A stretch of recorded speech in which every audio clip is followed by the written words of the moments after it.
Good afternoon and welcome to this Initiative for Coal Regions in Transition webinar on the recently published Transition Financing Toolkit. My name is Julianne Hogbin. I am the Programme and Networks Manager at Climate Strategies, which is part of the consortium that operates the Secretariat for the European Commission's Initiative for Coal Regions in Transition. So we're going to be talking today about the Transition Financing Toolkit, which includes a vast amount of incredibly helpful information, guidance, and tangible examples of best practice to support practitioners in coal regions across Europe, such as local authorities, SMEs, and civil society organisations, as they develop effective funding strategies to diversify their economy towards a clean energy transition. The webinar today will focus on the common threads amongst all programmes featured in the toolkit, some lessons learned from reviewing the EU funding landscape, and the presentation of 3 case studies covering the specific financing process. So just to quickly cover a few bits of important housekeeping. So please use the chat to share your questions and even to interact with each other as well. We'll be coming to you for Q&A at the end of the webinar, so please do share questions as you go along. This meeting will be recorded and it will be shared on YouTube. So I'll quickly run you through today's agenda. We're going to kick off with a presentation on the main takeaways from the toolkit. This will be followed by the presentation of 3 case studies which feature in the toolkit. So we have an air quality project in Małopolska region of Poland, a public-private partnership project to finance solar projects in a former coal region, former coal mining town of Luce-en-Gel in France, and finally a project aimed at improving vocational training in Silesia, Poland. And as I say, this will be followed by a Q&A, so please do add your questions as we go along.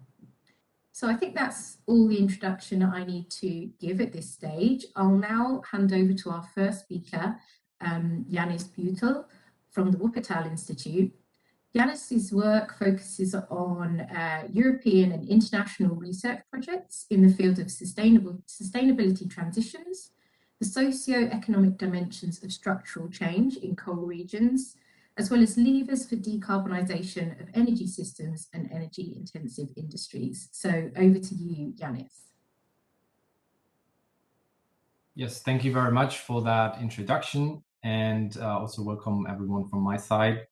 I'm just gonna very briefly introduce you to our toolkit that is actually part of a set of support materials that are all available on the Commission's Coal Regions website. You can find the link here, but we will also put the link in the chat later.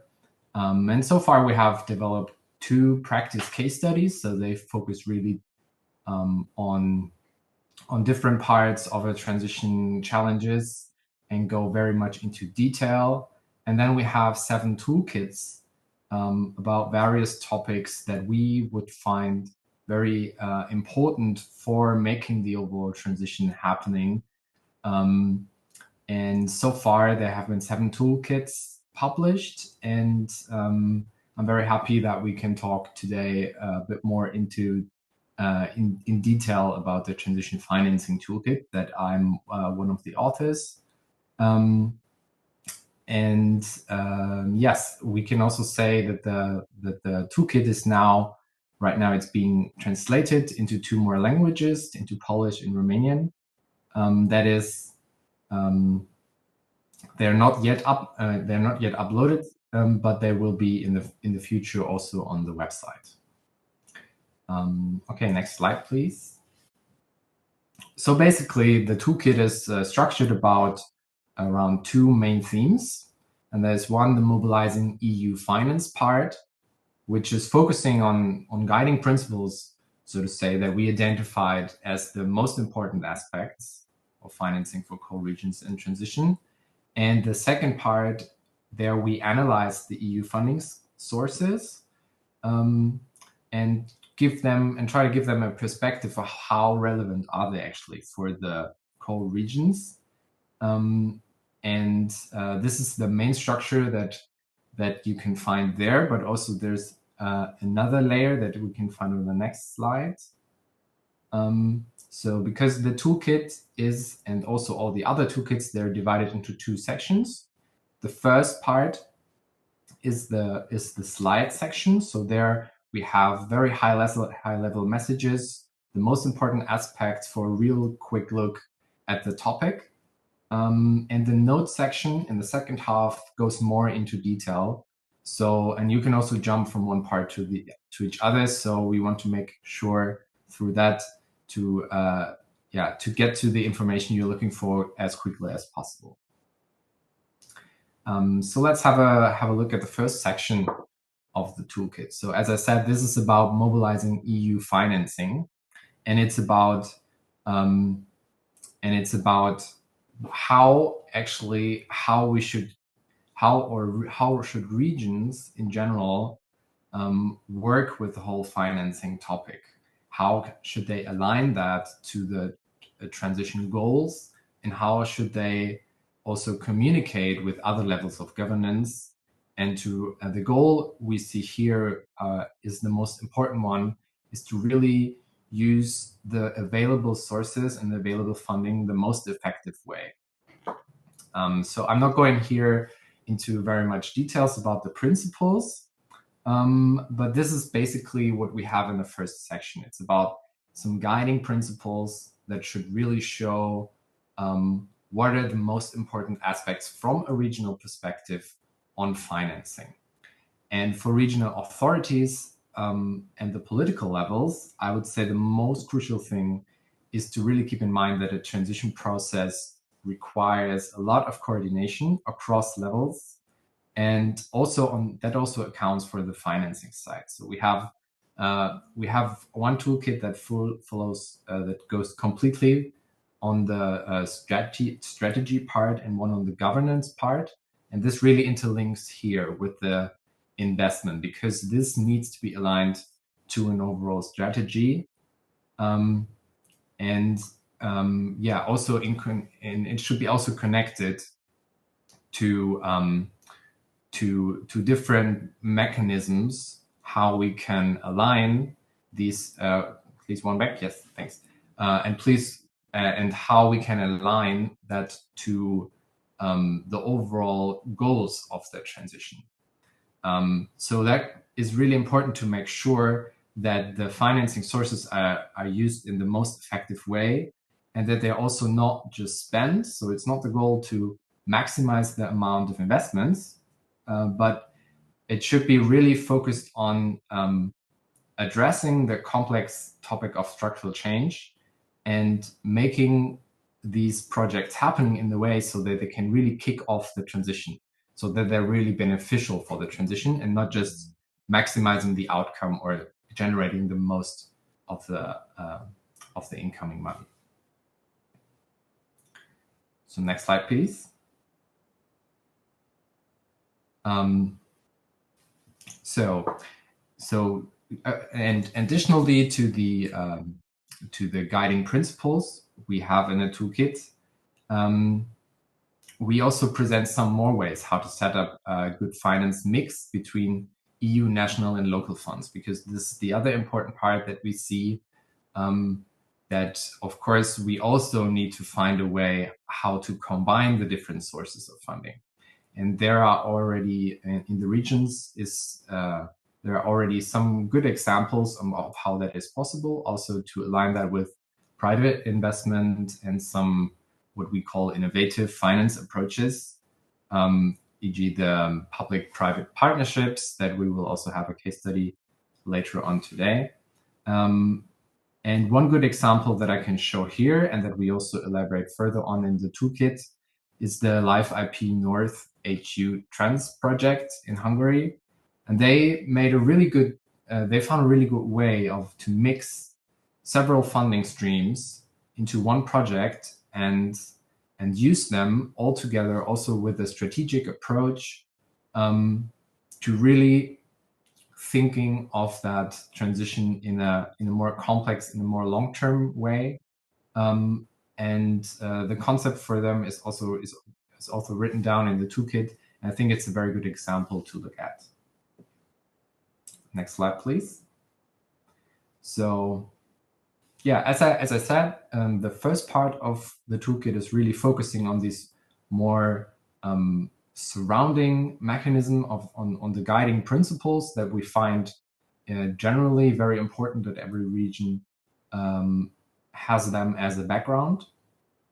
And then the second part is a more practical approach there we analyze different funding sources, the different the different programs. And this page just shows the very brief overview of the fundings, and we always highlight with this little orange or blue top corner. We just highlight which we find very relevant for co-regions and transitions, but which ones will be suitable will very much that will very much account in what are you going to do as a project, or what are you going to do in the regions. So this should be just give a very brief overview and easy to access overview about the financing instruments. Next slide, please. Yes, and this is how it looks in our toolkit. So we have some basic information, but then always in the middle we have an example of how this fund has been used in the past in one of the regions. So having on the one hand side the basic information, but then also we wanted to showcase how you can actually use these funds in practice. And so to wrap up, I just want to give you 3 main recommendations here. And as you see here on the right side, this is a picture of the EU funding programs, and the bubbles, they represent the actual size of the budget. It doesn't mean that these are the most, like, the budget is not corresponding to the most important ones, but just shows there are a lot of funding available right now, but yet finding the best sources and programs will often be the actual challenge. And this also corresponds to the second one. So this is why we find it really crucial to build up institutional capacity and have some expert knowledge in the regions, because you really need to get through that jungle of different funding mechanisms and funding sources, and connect that to the project, but also connect that in a way that it makes sense for the whole region from a transition perspective. And the last one would be that we find it also really important to interlink the financing with the regional development strategies.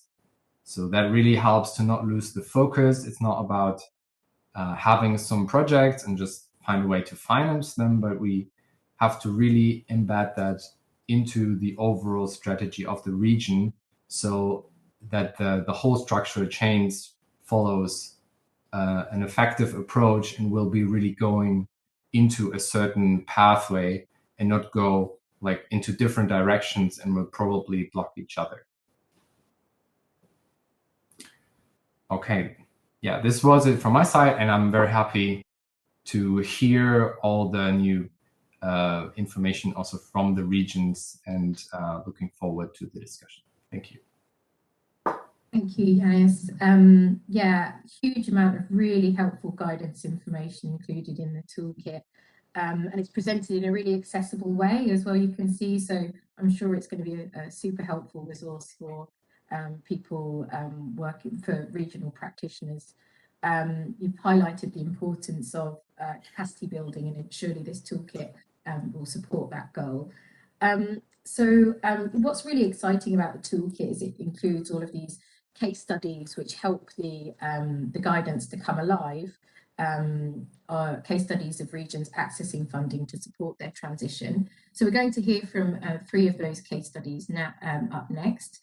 So up next we have Piotr Vichko, who's going to be presenting around an air quality project in the Małopolska region. Piotr is Deputy Director for the Environment Department in the Marshal's Office of the Małopolska region.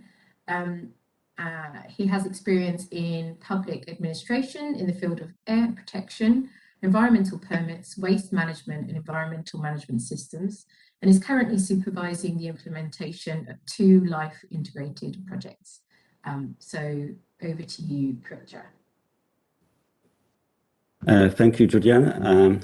I will quickly introduce 2 of our LIFE integrated projects we are currently implementing as a coordinating beneficiary in Małopolska. So next slide, please. So the first of this project is LifeIP Moldova, and this project is we are implementing since 2015, and it focuses on improving of air quality. The main goal of the project is the full implementation of the Małopolska Air Quality Plan, which will result in the emission reduction of PM10, PM2.5, and benzoyl. And one of the objectives is also the mobilization of additional funds for measures to improve air quality. In our case, the complementary funds are funds from Regional Operational Program, from National Environmental Protection Fund, and these funds are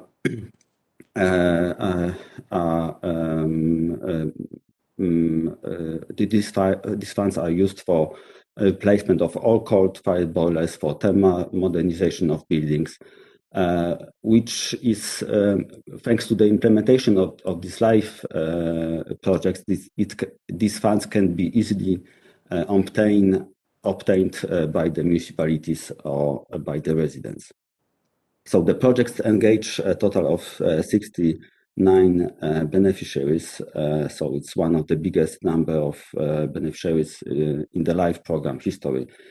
And the regional and local authorities, the Silesian region is also a partner of this project, but there are also a partner. We also have NGOs as a partner, and international partners from Czechia, Slovakia, and Belgium. So next slide, please. Thanks to the implementation of these LIFE projects in over 60 municipalities, have employed eco-managers. So this eco-managers is a person who is, among others, helping residents to replace old coal-fired boilers. So these eco-managers help to obtain funding for the new heating source. They helping in filling in an application, in settle the subsidy, advise the choice of ecological heating system. They also advise on thermal modernization of buildings and use of renewable energy sources. They also involved in educational activities in schools, gardens, and during the meetings with the residents.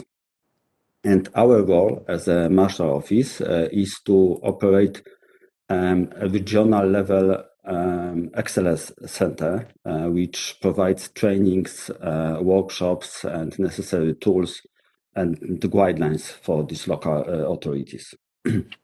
These project activities are also supported by some regulatory measures, because Małopolska is one of the actually was the first Polish region that will limit the use of coal in household heating. In 2016, the Regional Assembly adopted a solid fuel ban for Kraków, and also for the whole of the Małopolska region, there is obligation to replace old solid fuel boilers by the end of 2022. So it's soon. So our experience has shown that municipalities in which these eco-managers are employed, they implement these anti-smoke measures more actively, and on average 2 up to 3 times more old solid fuel boilers are replaced in these municipalities in comparison to the other municipalities. So we already also seen the effects of improving quality between 2015 and 2020. During the winter season, the PM10 concentration in Małopolska was reduced by on average 30%, and in the Kraków itself by 45%. So the next slide, please. The second project, which we started implementing in 2021, is the LifeIP Eco Małopolska. This integrated project is about mitigating climate change. So the objective is to support the full implementation of the Małopolska Regional Action Plan for Climate and Energy, and to contribute achieving the EU climate objectives. The main goal is of the project is to support the low carbon transformation of the region, and also the mobilization of public and private funds for that purpose. And this project engaged a total of 26 partners, local, regional, and national authorities, NGOs, and research units, and its implementation is planned to 2030. So the next slide, please. There is a lot of synergies between improving air quality and reducing greenhouse gases emissions. So that's why we will base on our experience on air quality activities and expand them on other sectors and other necessary measures. In this project, we establish a network of ACEs, so advisors for climate and environment. These ACEs work in powiats, and they support the preparation of local climate strategies, then conduct educational activities, and cooperate with the municipalities in the implementation of projects for energy efficiency or use of renewable energy sources. Next slide, please. So the implementation of these two LIFE projects provided us with the knowledge, experience, also resources to engage in some additional activities for climate protection, for energy transition. In 2020 and 2021, we were one of the 7 regions in Europe participating in the START initiative, where we worked with the experts from Secretariat of the Core Regions in Transition platform, and developing the pilot projects mitigating the negative effects of the transformation in Western Małopolska. So in the cooperation with these local governments, we developed several project concepts that we hope will be able to obtain support from the Just Transition Fund. And in January this year, we also submitted an application to Exchange EU initiative, so that the municipalities from the Western Małopolska could learn from experience of other core regions in Europe. So in conclusion, I can say that based on our experience, the most difficult thing is at the beginning, when you need to build competences, when you need to start your first projects. Having experienced and ambitious, committed team, it makes easier to get involved in new initiatives and projects. Thank you. Thank you, Piotr. Really interesting projects there, realising the co-benefits between air quality and climate change. I think it was great that you highlighted this kind of virtuous cycle of once you start your first project, you build capacity to be able to engage in more. So the getting over that first hurdle of your first project is so important. Thank you again. Our next presenter is Antoine Reynaud, who is the Director of Cabinet for Jean-François Caron, who will be presenting regarding a public-private partnership project for solar. Over to you, Antoine.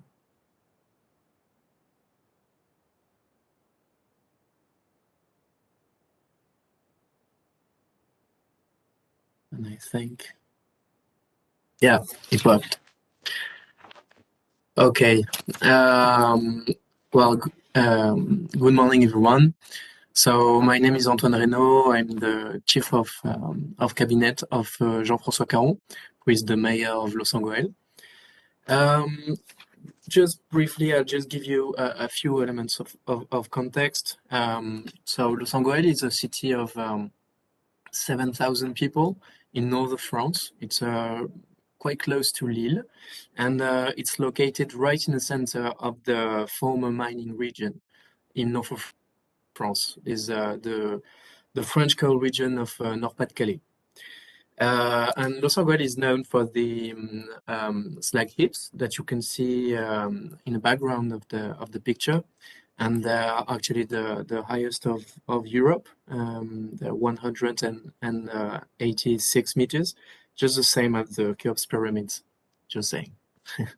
Now it's a joke, but that's Jean-François Caron says a lot. So Los-Angeles experienced, just like the whole French mining region, a global crisis in the 80s.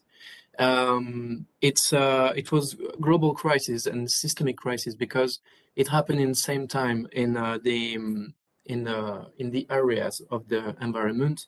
It was a social and economical crisis, of course, because the mining industry was a mono industry.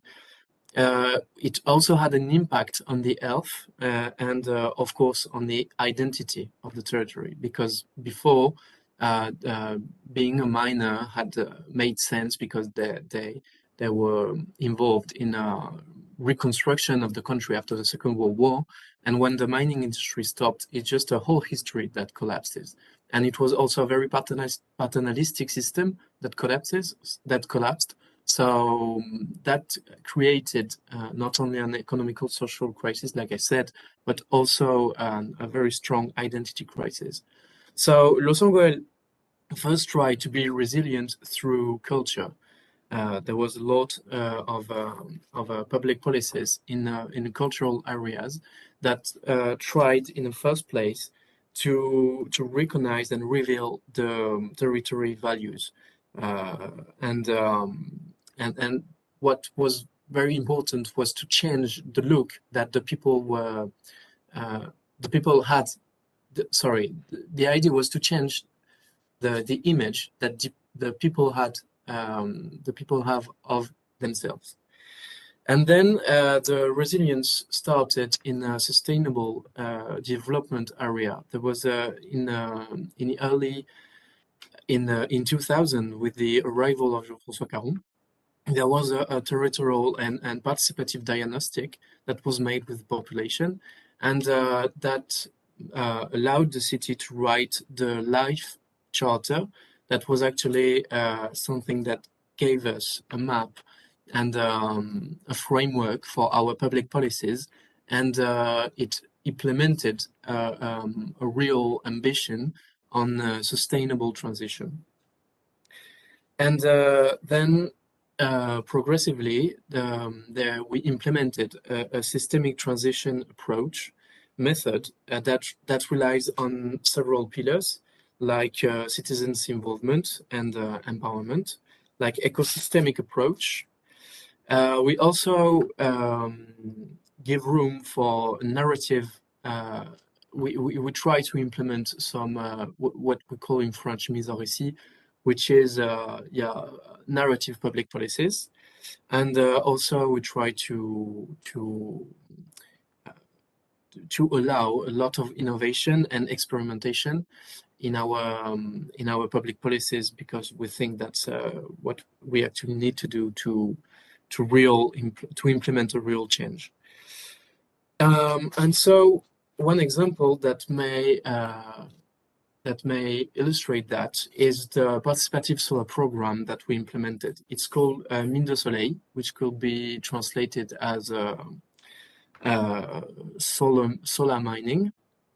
And it's actually, we founded with citizens a company which a democratic governance that will help private, like companies, like individuals in their houses to install solar panels.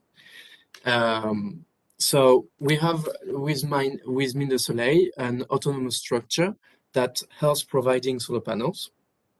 And so it's a policy that we implemented that is in favor of the massification of renewable energies.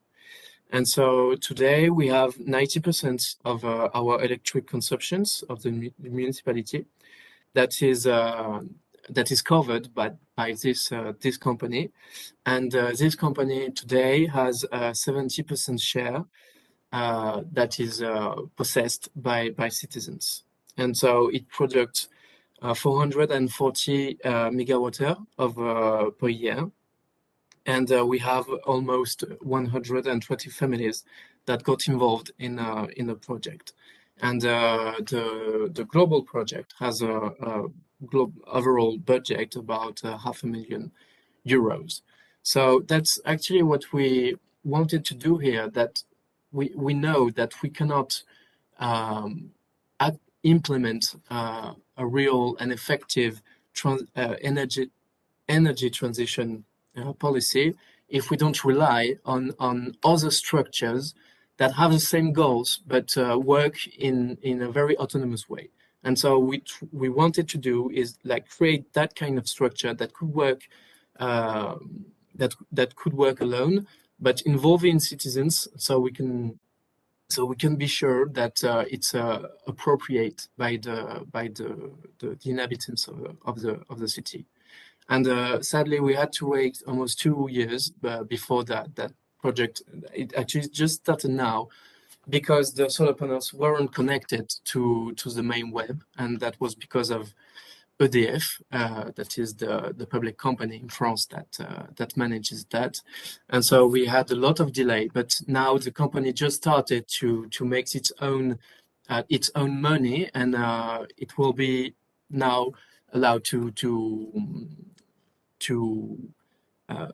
have actual results. And what we did was to give the framework, the economical and juridical framework, and now we can't wait to the project to actually live its own life.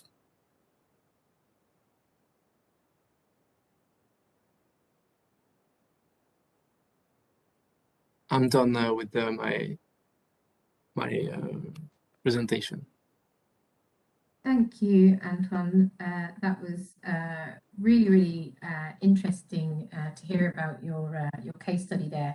Very impressive to see you take this systemic approach, which is so important for coal regions, when it also kind of and recognizing the interface with culture and identity, I thought was really interesting. I'm looking forward to hearing more, or finding out more about your work there.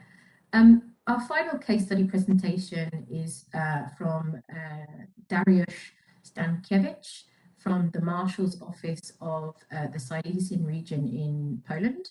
Dariusz is a local economic development specialist and a business coach who is currently a just transition specialist at the Silesian Marshal's Office. Over to you, Dariusz. Thank you very much, Julie, for the introduction. And I would like to welcome everybody who is listening to our webinar. I would like to present you with a project that has been developed to improve the quality of vocational education within our structures, the regional authority structures. Next slide, please. Just to give you a very quick overview of the project, we have to jump back in time to the 90s, where there was a great collapse of the Polish industry, which was mostly state-owned, and that was the reason that vocational education was strictly attached to those state-owned companies and was actually working for their needs together with their failure in the economic downsize of the late 90s and the break of the century, when in Silesia we had the major reform of the coal industry with over 100,000 people leaving the industry. So this gradual crisis of the vocational education led us to more or less around the year 2005 to the very bottom of it. When we look at our vocational education through this perspective, we'll notice that in the beginning of the 1990s, we had like 3,000 vocational schools.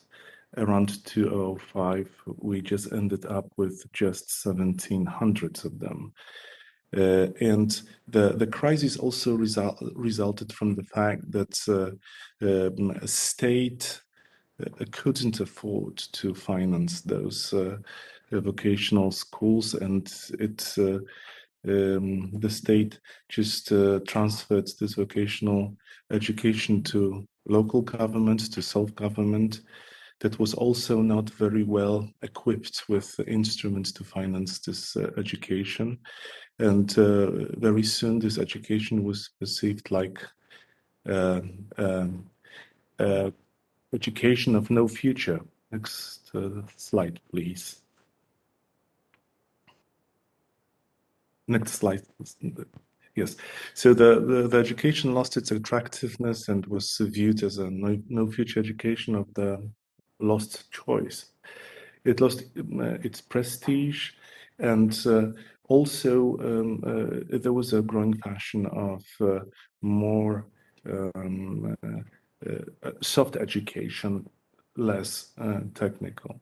The market soon became also drained of professionals who left for Western countries like Great Britain, France, Germany, to find employment. There was a very famous example of Polish plumber in Paris that is working very well, it's well trained. At the same time, in Poland, we had critical situation with professionals, and between more or less 2005 and 2015, after countless reports, diagnosis, and research, there was a certain realization that we have to really focus on reforming our vocational education. Next slide, please. So one of the results of this process is the project that I'm talking about. It's a project that has been identified by our regional authorities and chosen for funding in a non-competitive procedure, which means that this is an instrument that regional authorities can use to apply funding to those areas that they consider to be very important and in need. The project has the implementation of the project started in 2019. It's still running with project budget of almost 4 million euros. The mixture of funding, you can see in the slide, the majority comes from the European Social Fund. It's sponsored through the Regional Operational Program for Silesia for the years 2014 and 2020.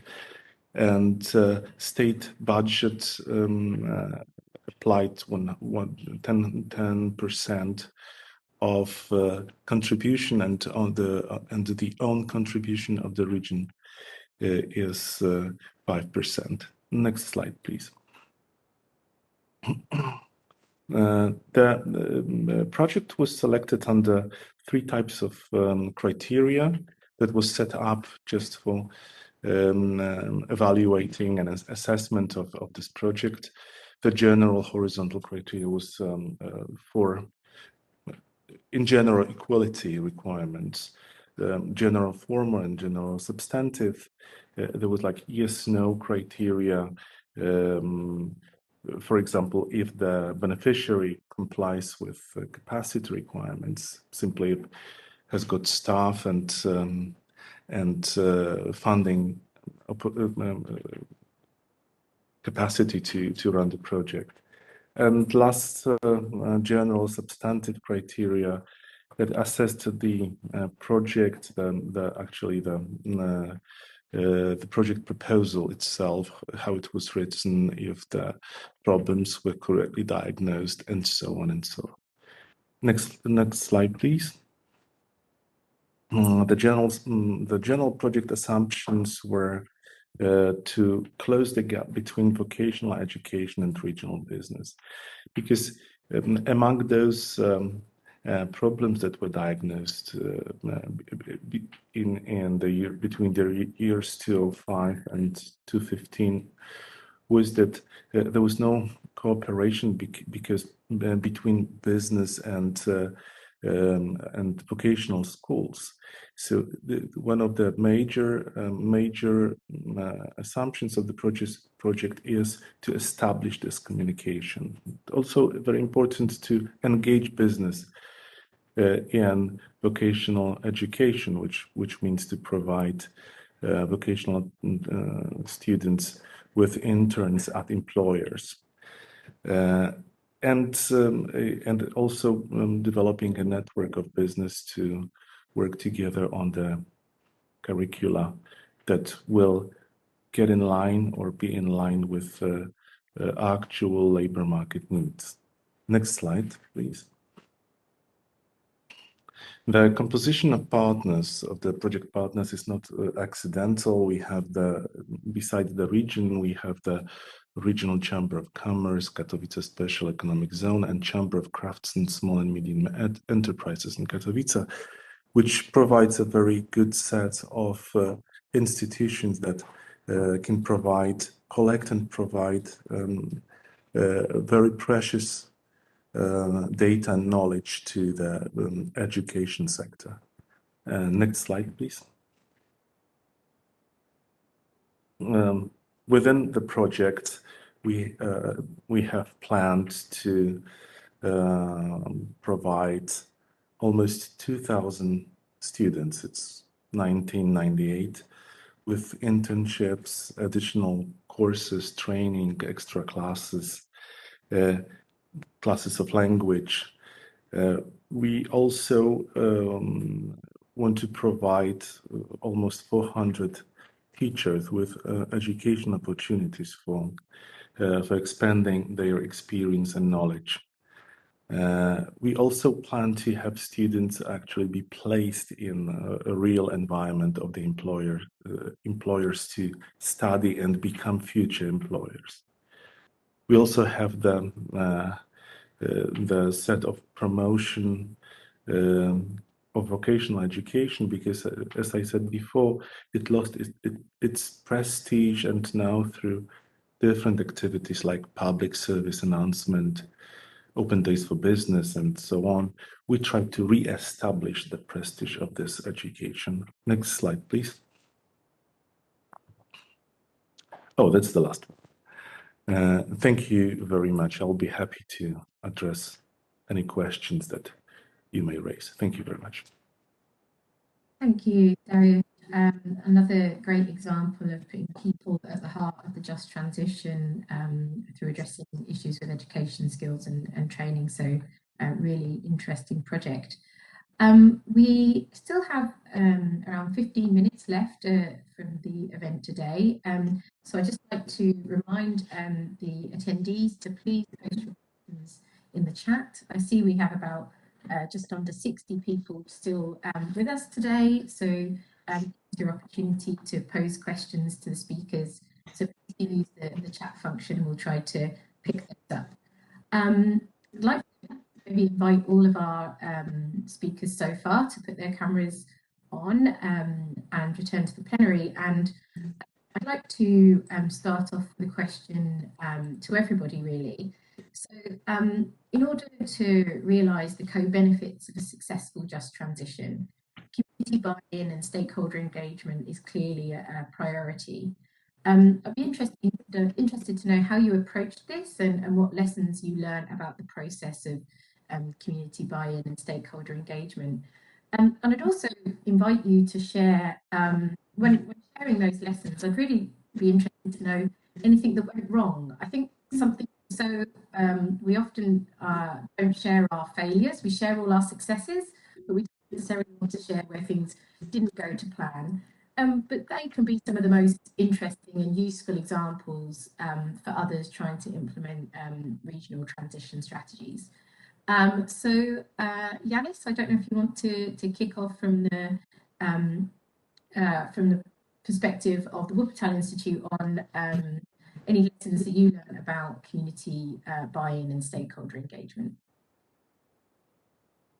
Yeah, thank you, Julianne. Of course, I cannot say from from the regional perspective, but what we have learned from the development of the toolbox was that that also in contrast to the other toolkits that we developed, that for this one it was really we really learned that in reaching out to the regions, a lot of them said that they sometimes just don't know exactly where to start and where are the connections to the national level and to the European level. So there was definitely a lack of capacity in a lot of places, and it's also there's the question of how to overcome that lack of capacity, because you cannot just say, oh, we just need more people and we just gonna employ them. You need the funding for that.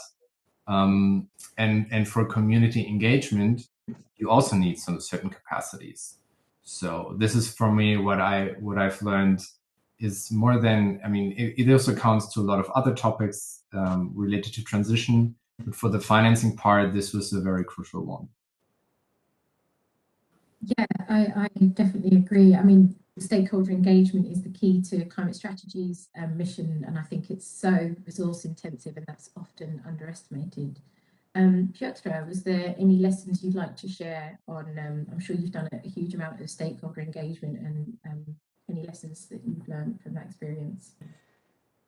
Yes, so in our project, we try to engage as many partners as possible. We are open to cooperate with all of them. Of course, not all of these partners want to be engaged in this process. So basically, in this LifeIP project on air quality, we asked all of our municipalities if they are interested to join application and be a part of this project.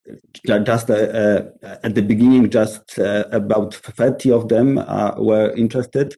Then when we started implementation of the project, we were able to engage other municipalities also. Of course, at some point there is a problem managing such a huge project with a lot of co-beneficiaries. But I think that in that case there are a lot of additional there is some additional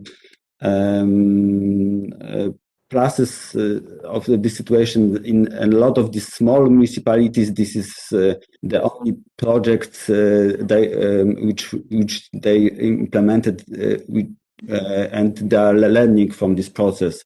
They are gaining some experience with building some capacities in that small municipalities. So obviously that will be good for in the future. And what is some maybe bad experiences or some things we should think about in advance? It's the human resources we need to manage the projects.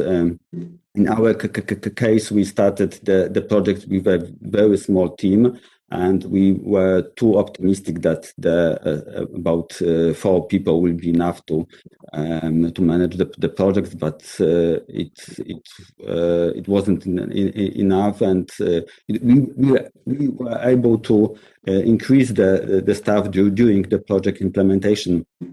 We were lucky that the live projects are more flexible, and right now we have a team of 15 people in managing such a lot of other partners. So we have to think in advance what resources are needed, and engage partners who are willing to do that, and they are committed to implement this project. Thank you for sharing those lessons with us. I think it's great you picked up what I picked up was this virtuous circle again, learning by doing, and those reluctant stakeholders will kind of, when they see things working, will want to get more and more engaged. Antoine, you talked about using a participatory approach so I'm sure you've got lots of experience on the stakeholder engagement process. Great for you to share some of those experiences with us.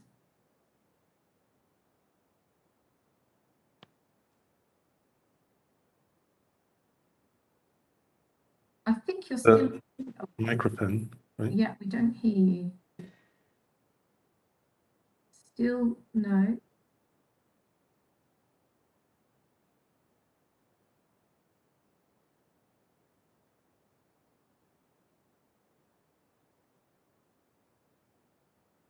Maybe we'll come back to you, Antoine, and I'll pose the question to Dariusz.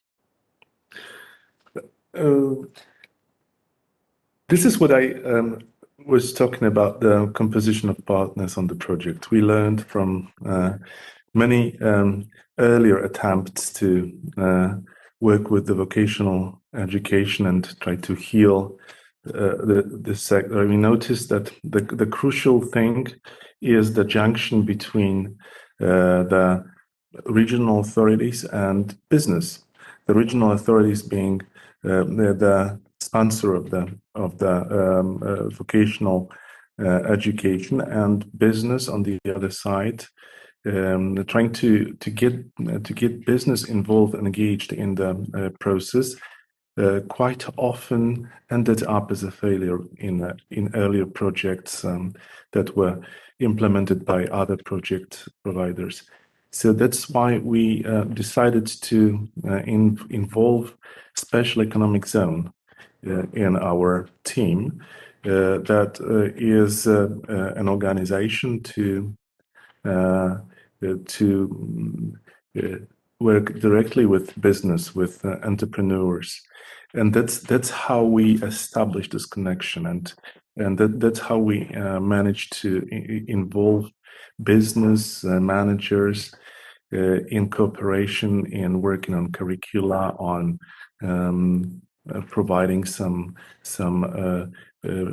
crucial knowledge to get training in vocational schools, to get that kind of training that is necessary to achieve those goals, and on the other hand, achieve the participation of business, which was getting the furnishing of schools up to date, that would really enable us to train specialists for the needs of business. So it's like a two-way cooperation. On the other hand, we also have the Chamber of Commerce and Chamber of Crafts that also with a source of a serious input. If I have just one more minute more, I would like to also say something about the Just Transition plan and Just Transition Fund, because I'm from Silesia, and Silesia is the major recipient of this fund. And just recently, I was involved in a series of workshops with stakeholders, or it was a participatory series with representatives of region that will get access to the funding from the Just Transition Fund. And just wanted to share with you, it's a very hard process, because you have to just like break through the waves, because it's like